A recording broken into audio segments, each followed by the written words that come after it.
We continue now at the top of Daf Chaf Beis Amud Aleph Masechah Shabbos. This is Shabbos Daf 22a. The Gemara is bringing a statement now, a drasha of Rabbi Tanchum. Rabbi Tanchum says, Ner shel Chanukah, if you have Chanukah candle, sheinicha lemala michaf amma, that you placed it above 20 amos, above more than 20 amos above the ground, psula, that is puzzle, kisukah uchamavoi. It's the same as we find by halachas by sukkah, and the same we find by a mavoi. The halacha by sukkah is you can't have schach more than 20 amos off the ground. The halacha by a mavoi is if you're trying to create in Eruv what's called a shitufei mavos. So there's one way to do it is to put a beam at the entrance of the mavoi, and that beam cannot be more than 20 amos above the ground. The Gemara now continues at the two dots. This is going to be another drasha from Rabbi Tanchum. V'yamar Rav Kahana. Rav Kahana says, Dorish Rav Nasan bar Menyume Mishmei Rav Tanchum. Rav Nasan bar Menyume had a drasha in the name of Rav Tanchum.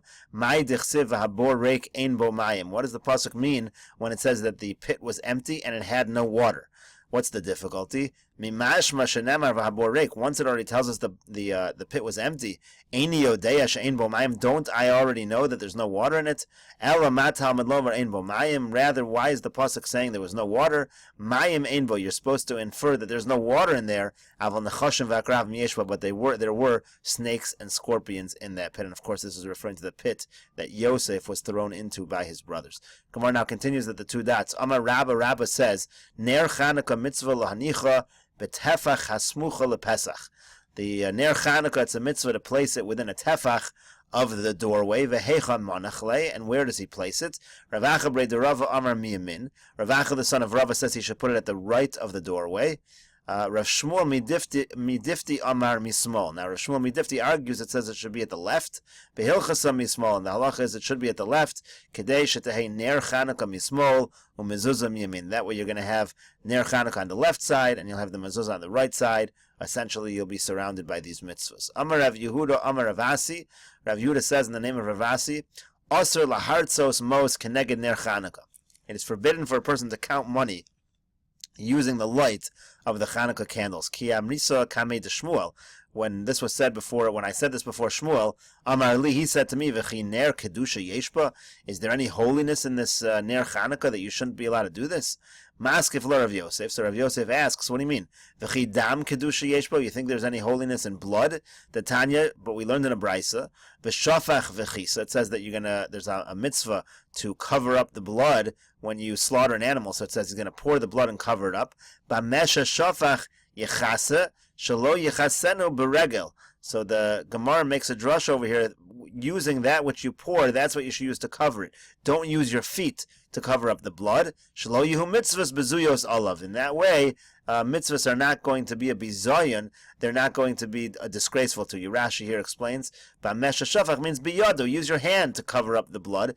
Biyado shashafach ba v'lo baraglu, use your hand which we use to pour the blood, that's what you should use. Don't use your foot to cover up the blood. That makes it look like the mitzvah is a bizayon to you, it's a disgrace to you. So the Gemara says, Hachanami shelo yehu mitzvahs bezuyos olav. The same applies over here. When it comes to Ner Chanukah, it's not an issue that the Ner Chanukah have kedusha.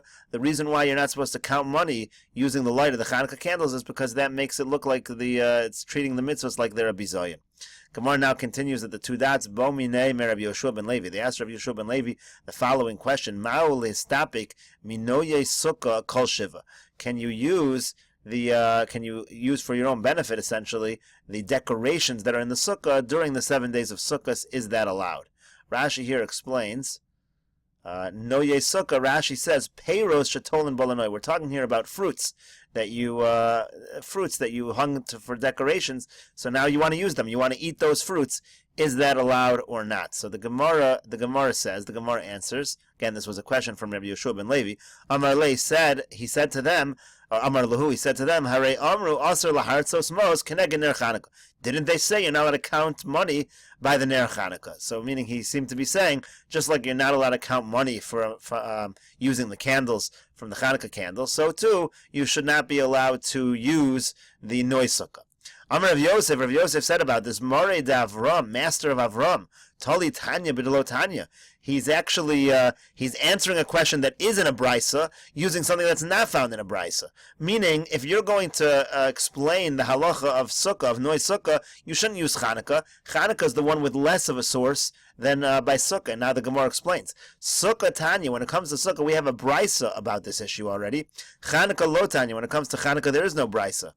Where's the brisa about sukkah? The Tanya that we learned in a brisa, Sicha Kilchasa, V'itra Bekramim, Uvesadinin, Hamitzuyarin. Let's say a person put up his sukkah properly, he decorated with curtains, with nice cloths that were decorated. V'talaba agozim, afarsikin, shkedin v'rimonim. He hung in the sukkah nuts and peaches and almonds and pomegranates. Ufarchile anavim, clusters of grapes. Vitra shel shibolim, crowns of stalks of wheat. Yenos shmonim v'siltos, wine, oils, fine flour. Asur listapik mehen an motzei yom tov achron shel chag. So then the halacha is, it is asur to use those things until after the chag is over. However, if he made a tanai, if he made a condition ahead of time that he was going to use it, then he could follow whatever condition he made. So the point, Rav Yosef's point is, this is a clear brisa. Why would you use the halacha of Chanukah to answer up this halacha by sukkah? Elam Rav Yosef, rather Rav Yosef says, Avuhon dechul hudam.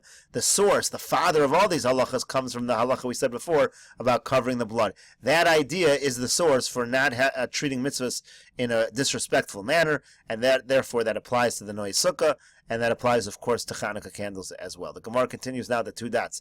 Itmar, it was learned, Rav Amar ein madlikin miner lener.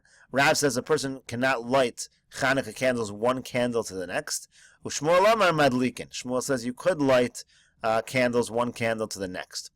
Another halacha, or another machlokas, Rav Amar ein matirin tzitzis mi beged lebeged. Rav says you can't use tzitzis from one beged to another beged. Ushmuel Amar matirin mi beged lebeged. Shmuel says you could. And the third one, the last one, Rav Amar ein halacha Rabbi Shimon begreira. Rav says the halacha is not like Rabbi Shimon when it comes to the halacha of greira. We'll see this in Rashi. Ushmuel Amar halacha Rabbi Shimon begreira. Shmuel says that the halacha is like Rabbi Shimon in greira. And what's the point of all this? So Amar Abaye says, Kol mili damar, everything that the master did, Abaye talking about Rabbah, who was his Rebbe, everything that Rabbah did, Avid Karav, he would always follow Rav, Levar mehani tlos to Avid Kishmuel, except when it came to these three things, that he would follow Shmuel, and those are as follows, Madlikin miner lener, he would light from one candle to the next. On Chanukah, umatir mi beged lebeged, he would use tzitzis one beged to the next. V'halacha Rabbi Shimon begreira, and he passed like Rav Shimon when it came to greira. Let's take a look at a few of the Rashis over here. So Rashi says, first of all, miner lener de Chanukah can be first time l'kamei. We'll explain the reasoning by Chanukah later on. Matir and lahatil tzitzis mitalis yoshan l'talis chadash. You want to take tzitzis from an old talis and put them on a new talis. Over menachos mefarish time of demand. The Asr Menachos explains why that should be problematic, possibly.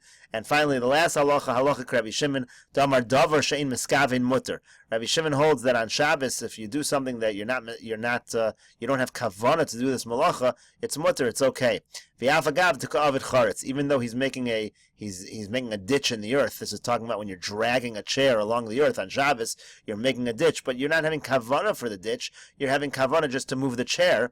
V'havit tolda de choresh o bona. That falls into the category either as a tolda of choresh plowing or bona, which is building. But in any case, Rabbi Shimon says even though the dragging of the chair, if you were having intention, would be a tolda of one of these malachas, but since you're not having kavanah, it's mutter. And Rashi now explains a little further. Now, the halach is not like Rav every time he argues with Shmuel, but the halach is like Rav by Isurim throughout all of Shas, bar mehani tlos, except for these three cases, naktinu gabi hadari. That's why we're bringing all of these cases together. Here Rashi just points out, Kol mili demar Rabba bar Nachmeni, that's the master of Abaya. It refers to Rabba bar Nachmeni, who was Abaya's Rebbe. So the Gemara now continues to bring the sources for these things. So first starting with the halach of greira, that's dragging the chair along the earth. The Tanya we learned in a brisa, Rabbi Shimon says, Gorer adam mita kisei v'safsel, a person is allowed to drag a bed, a chair, a bench, uvilvad shelo yaskaven lasos charetz, as long as he doesn't have a kavanah, he doesn't have intention to be creating this ditch. Yosef Ahume Rabbanan Kamed Rav Ada bar Rava. There was one of the rabbis was sitting in front of Rav Ada bar Rava, Yosef v'Ka'amar, and he was sitting and saying as follows: Taima de Rav mishum bizoy mitzvah. The reason of Rav. Now this is referring to the halacha that Rav said you're not allowed to light from one candle to the next on Hanukkah. So he explained that the reason of Rav was because this is a bizayin to light from one candle to the next. Now what does that mean exactly? This has a practical nafkamina. Rashi says, Taima de Rav miner lener mishum bizoy mitzvah shemadlik kesam she'eno min ha-mitzvah miner shel mitzvah. Umimenu madlik hashar. The reason for Rav is that it's a bizayin, it's a disgrace to the mitzvah, because the way he's transferring the light from one candle to the next is using a toothpick. So essentially he's using an item which is not part of the mitzvah and using it to transfer the mitzvah flames. That's very important, because when you're saying that's the reason of Rav, it means that if you were to directly light one candle to the next without using this piece of wood as a go-between, that might be okay. So this is what this one of these Rabbanan said in front of Rav Ada bar Rava. Amar Lahu, so Rav Ada bar Rava said back to them, he said back to him, he said to the Talmidim, he said, Lo satzitule, don't listen to him. This is not the reason of Rav. Taime de Rav mishum de kamachish mitzvah. Really, the reason of Rav is because it's considered like a weakening of the mitzvah. Rashi says here, achushe. What does it mean, achushe? It means demichzi keman, and again, the actual language of achushe is going to be used later on, but here's where he explains it.